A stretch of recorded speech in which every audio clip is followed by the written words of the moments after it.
Partition की बात की थी मैंने, तो बहुत सारे लोगों का सवाल आया कि क्या होगा अगर ये सिचुएशन हो।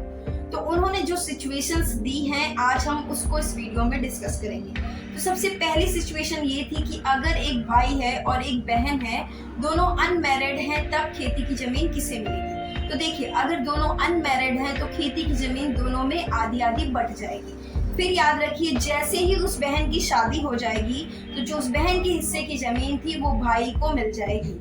ठीक है, तो भाई को मिल जाएगी तो सारी जमीन भाई की हो जाएगी, बेटी की कोई भी जमीन नहीं रहती। फिर सवाल ये था कि क्या होगा अगर एक बहन मैरिड है और एक अनमैरिड है और उनका कोई भाई नहीं है। तब ऐसी स्थिति में जो जमीन है वो जो अनमैरिड डॉटर है उसे मिलेगी। मैरिड डॉटर को कोई भी राइट नहीं होता है किसी भी एग्रीकल्चरल लैंड में। होता है वो दूसरे नंबर पे होता है, अगर अनमैरिड डॉटर प्रेजेंट है तो अनमैरिड डॉटर को ही लैंड मिलेगी। इतना याद रखिएगा।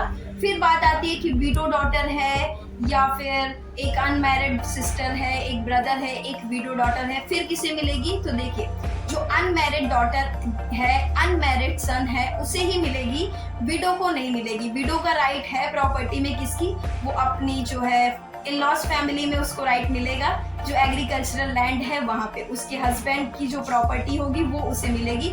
फादर की प्रॉपर्टी तब मिलेगी जब उसका कोई भाई नहीं होगा, बहन नहीं होगी अनमैरिड, और उसके जो फादर हैं उसके जो दादा दादी हैं वो नहीं होंगे, मीन्स जो फादर के फादर एंड मदर हैं वो नहीं होंगे, तब मैरिड डॉटर को राइट मिलेगा। तो मुझे लगता है क्लियर हो गया होगा कि मैरिड डॉटर को राइट तब मिलता है जब कोई भी ब्रदर नहीं होगा उसकी कोई अनमैरिड सिस्टर नहीं होगी, अगर जो उसके फादर है उसके मम्मी पापा जिंदा नहीं होंगे तब। ये मैं यूपी के लॉ की बात कर रही हूँ क्योंकि मैंने अभी कोई और रेवेन्यू कोड नहीं पढ़ा है तो मैं उससे रिलेट नहीं कर सकती। ये सिर्फ उत्तर प्रदेश रेवेन्यू कोड की बात कर रही।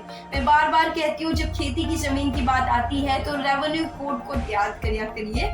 उसके लिए आप कोई सिविल कोड कोई और लॉ नहीं, सिर्फ और सिर्फ रेवेन्यू कोड आपको पता होना चाहिए। रेवेन्यू कोड के थ्रू ही सारा गवर्न होगा अगर वो खेती की जमीन है तो।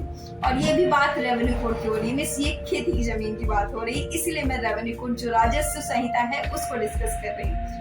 Okay, thank you. मुझे लगता है क्लियर हो गया है और कोई डाउट नहीं है। फिर से मैं एक बार रिमाइंड करवा दूं कि जो मिस जो डॉटर है वो अनमैरिड डॉटर को राइट मिलता है, मैरिड डॉटर का राइट नहीं होता है खेती जमीन पे।